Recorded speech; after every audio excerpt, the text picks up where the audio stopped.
तो कैसे हो आज सभी लोग? आई होप सभी लोग ठीक ही होंगे। जैसे कि हमने जो पिछली वीडियो में देखा कि हमने जो वो 202 की जो फर्स्ट यूनिट क्या है कंप्लीट कर ली है। तो आज हम जो सेकंड यूनिट स्टार्ट करेंगे। सेकंड यूनिट का जो है फर्स्ट टॉपिक स्टार्ट करेंगे। तो चलिए स्टार्ट करते हैं। तो फर्स्ट टॉपिक है theory of modernization and post colonial concept of under development. तो ये जो है ये क्वेश्चन जो पिछले पिछले साल आया हुआ था। आप जो मेरे शॉर्ट वीडियो में जाके देख सकते हो, वहाँ पे मैंने क्वेश्चन पेपर डाले हुए हैं। तो चलिए स्टार्ट करते हैं कि आधुनिकीकरण का क्या अर्थ है, उसकी परिभाषाएं देखेंगे और उसके सिद्धांतों का क्या है वर्णन करेंगे। सबसे पहले हम देखेंगे इंट्रोडक्शन। ये होता क्या है? आधुनिकीकरण क्या है? आधुनिकीकरण वह प्रक्रिया है जिसके द्वारा समाज पुराने और पारंपरिक तरीकों को अपनाने के बजाय नई सोच, विज्ञान, तकनीक और लोकतांत्रिक मूल्यों को क्या है अपनाता है। इससे समाज का सामाजिक, आर्थिक और राजनीतिक क्या है विकास होता है। अब हम इसका मीनिंग देखेंगे कि आधुनिकीकरण का क्या अर्थ है। आधुनिकीकरण का अर्थ है समय के अनुसार समाज में नए और सकारात्मक परिवर्तन होना। ठीक है, इसमें लोग पुरानी परंपराओं के साथ नई सोच, शिक्षा, विज्ञान और तकनीक को क्या है अपनाते हैं। इससे समाज जो अधिक विकसित, जागरूक और प्रगतिशील बनता है। पुराने तरीकों की जगह जो है आधुनिक तरीके को अपनाना ही क्या है आधुनिकीकरण है। अब हम इसकी कुछ परिभाषाएं देखेंगे जो कि विद्वानों द्वारा दी गई है। सबसे पहले है सैमुअल पी हंटिंगटन के अनुसार क्या है आधुनिकीकरण सामाजिक, आर्थिक और राजनीतिक क्षेत्रों में होने वाला क्या है व्यापक परिवर्तन है। किसमें? सामाजिक, आर्थिक और राजनीतिक क्षेत्रों में क्या होने वाला परिवर्तन है। डेनियल लर्नर के अनुसार आधुनिकीकरण वह प्रक्रिया है जिसमें पारंपरिक समाज आधुनिक समाज में बदल जाता है। ठीक है। थर्ड है लूसियन डब्ल्यू पाई के अनुसार आधुनिकीकरण समाज को नई परिस्थितियों के अनुसार बदलने की क्या क्षमता प्रदान करता है। तो चलिए अब हम इसके क्या है मुख्य सिद्धांत देखेंगे कि इसके मुख्य सिद्धांत क्या है।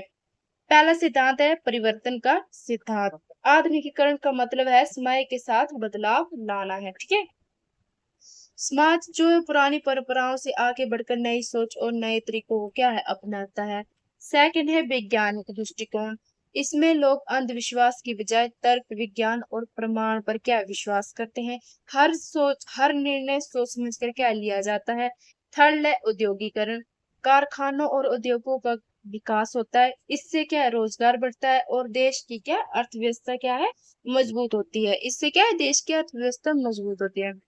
फोर्थ है नगरीकरण।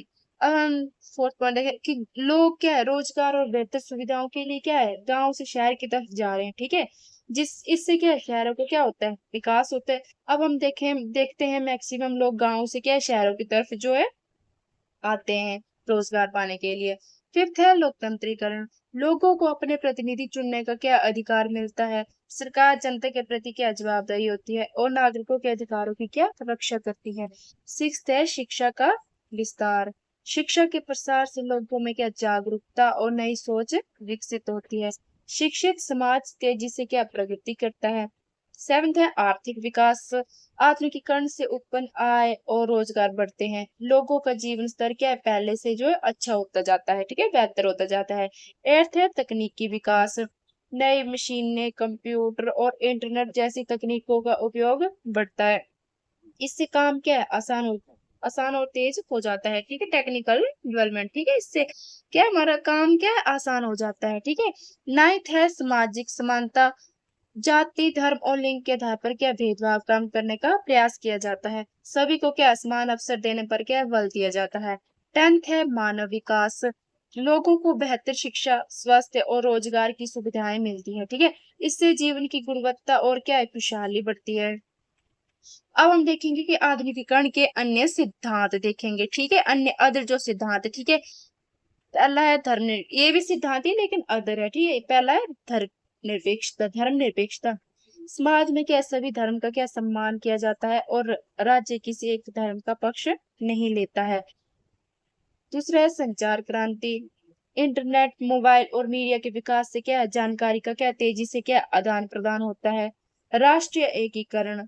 आधुनिकीकरण लोगों में राष्ट्रीय एकता और भाईचारे की क्या भावना को मजबूत करता है। प्रशासनिक दक्षता, एडमिनिस्ट्रेटिव एफिशिएंसी। सरकारी कार्यों में क्या है, पारदर्शिता, जवाबदेही और क्या कुशलता बढ़ती है। वैश्वीकरण, ग्लोबलाइजेशन, दूसरे देशों के साथ व्यापार, तकनीक और संस्कृति का क्या है, आदान प्रदान बढ़ता है। व्यक्तिवाद, व्यक्तिवाद इंडिविजुअलिज्म, व्यक्ति को अपनी क्षमता के अनुसार क्या आगे बढ़ने और निर्णय लेने की क्या स्वतंत्रता मिलती है। तर्कशीलता, ठीक है, हर निर्णय भावनाओं की बजाय तर्क और क्या है, तथ्यों के आधार पर लिया जाता है। किस पे, भावनाओं की बजाय तर्क और तथ्यों के आधार पर लिया जाता है, तर्कशीलता।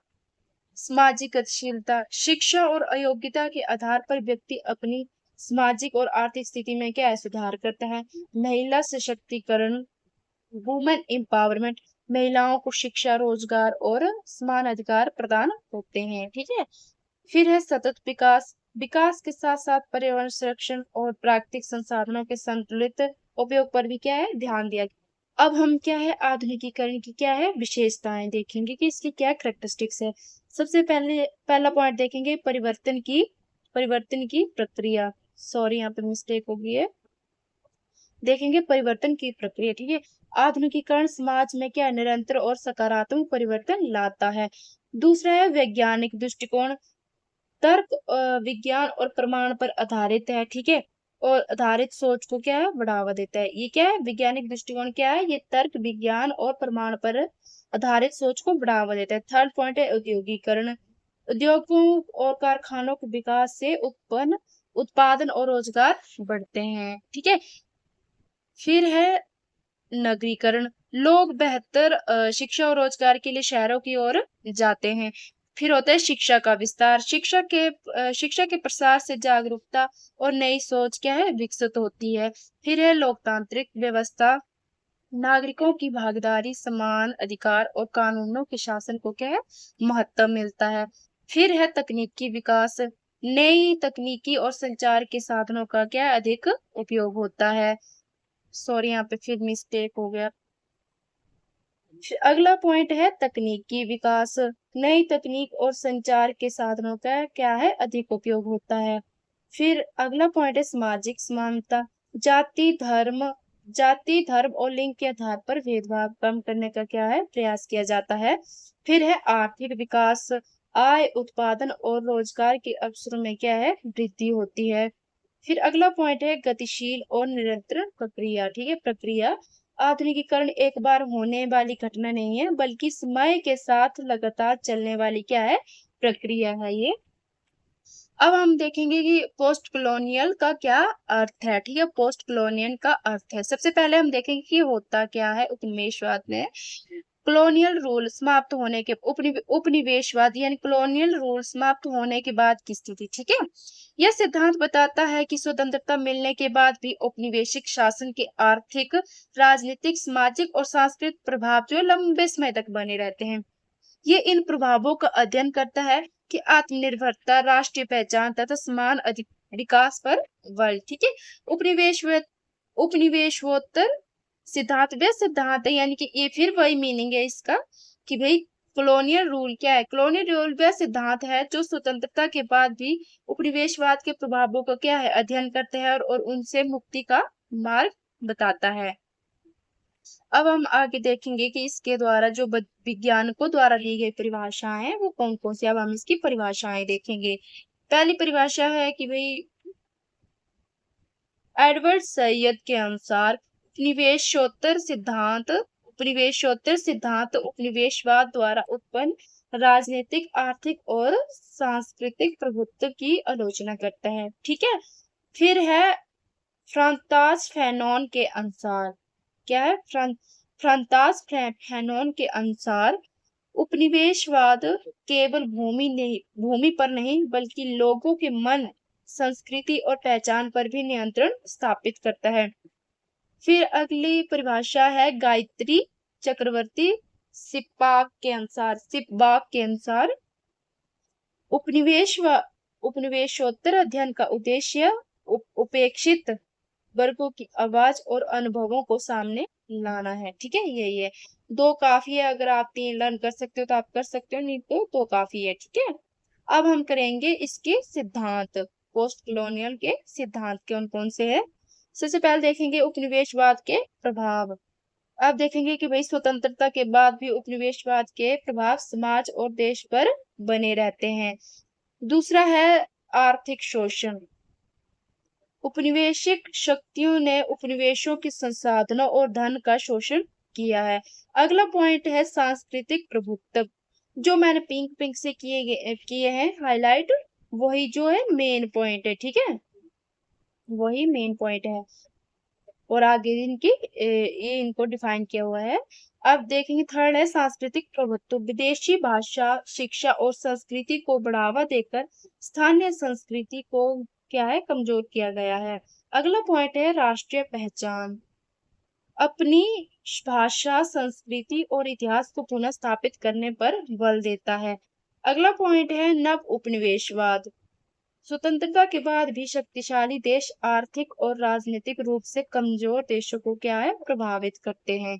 अगला पॉइंट है आर्थिक आत्मनिर्भरता। स्थानीय उद्योगों, संसाधनों और तकनीक के विकास पर क्या है, जोर दिया जाता है। अगला पॉइंट है सामाजिक न्याय। समाज के सभी वर्गों, विशेषकर गरीब और उपेक्षित लोगों को क्या है, समान अवसर मिलने चाहिए। अगला पॉइंट है पश्चिमी प्रभुत्व की आलोचना। यह सिद्धांत पश्चिमी देशों की क्या है, श्रेष्ठता और प्रभुत्वता का क्या है, विरोध करता है। फिर है समावेशी विकास। विकास का लाभ समाज के हर वर्ग तक क्या है, पहुंचना चाहिए। अब इसके मुख्य उद्देश्य है राजनीतिक स्वतंत्रता के साथ आर्थिक, सामाजिक और सांस्कृतिक स्वतंत्रता प्राप्त करना तथा आत्मनिर्भर राष्ट्र का निर्माण करना है। अब हम इसकी क्या, अब हम देखेंगे कि कंसेप्ट ऑफ अंडर डेवलपमेंट, अल्प विकास की अवधारणा, मीनिंग देखेंगे। हमने जो उधर आप क्वेश्चन में देख सकते हो लास्ट में था कि अंडर डेवलपमेंट, ठीक है। अब हम इसको स्टार्ट करेंगे, ठीक है, अलग से है ये टॉपिक, बट इसी में ही है, इसी क्वेश्चन में है, लेकिन ये अलग है, ठीक है। आप सबसे पहले देखेंगे कि हम अंडर डेवलपमेंट का क्या है, मीनिंग क्या है, ठीक है, अर्थ देखेंगे। अल्प विकास वह स्थिति है जिसमें किसी देश का आर्थिक, सामाजिक और राजनीतिक विकास पर्याप्त नहीं हो पाता है, ठीक है। जैसे बोला गया है कि अब अल्प विकसित, अल्प क्या है, अल्प विकसित, जैसे इसके नाम में है कि अल्प, ठीक है, पर्याप्त नहीं हो पाता। ऐसे देशों में गरीबी, बेरोजगारी, अशिक्षा, कम औद्योगिकरण और निम्न जीवन स्तर जैसी समस्याएं होती है, ठीक है। ये भी जैसी है डेफिनेशन इसकी। जब किसी देश के संसाधनों का पूरा उपयोग नहीं हो पाता है, ठीक है, और लोगों का जीवन स्तर क्या है, निम्न रहता है, तो उसे क्या है, अल्प विकास कहा जाता है। अब हम देखें वैज्ञानिकों के द्वारा दी गई कुछ परिभाषाएं हैं। पहली है आंद्रे गुंडर फ्रैंक के अनुसार अल्प विकास कोई प्राकृतिक स्थिति नहीं है, ठीक है, कोई प्राकृतिक स्थिति नहीं है, बल्कि ऐतिहासिक शोषण और निर्भरता का परिणाम है। वॉल्टर रॉडनी के अनुसार उपनिवेशवाद ने अफ्रीका और अन्य देशों के अल्प विकास को क्या है, बढ़ावा दिया है। अब हम इसकी कुछ कैरेक्टरिस्टिक्स देखेंगे कि अल्प विकास की मुख्य विशेषताएं क्या है। पहली विशेषता है गरीबी। इसकी क्या विशेषता है, गरीबी। अधिकांश लोगों की आय बहुत कम होती है, ठीक है। सेकंड है बेरोजगारी।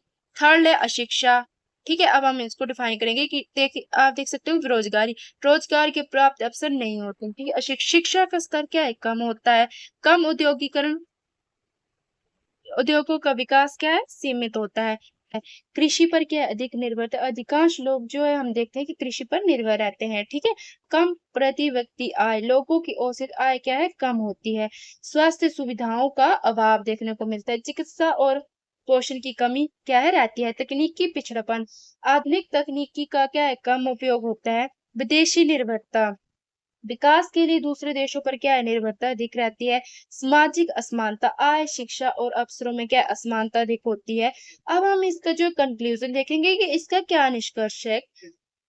अंततः आधुनिकीकरण, उपनिवेशोत्तर सिद्धांत तथा अल्प विकास की अवधारणा ये स्पष्ट करती है कि किसी भी देश का वास्तविक विकास केवल आर्थिक प्रगति से नहीं, बल्कि शिक्षा, विज्ञान, लोकतंत्र, सामाजिक न्याय, आत्मनिर्भरता और सांस्कृतिक पहचान के संरक्षण से संभव है। इसका अंतिम उद्देश्य क्या है, एक समावेशी, न्यायपूर्ण और सतत विकसित समाज का क्या है, निर्माण करना है। Thank you. आई होप आपको ये वीडियो जल्दी से आप चैनल को लाइक, शेयर एंड सब्सक्राइब कर दें।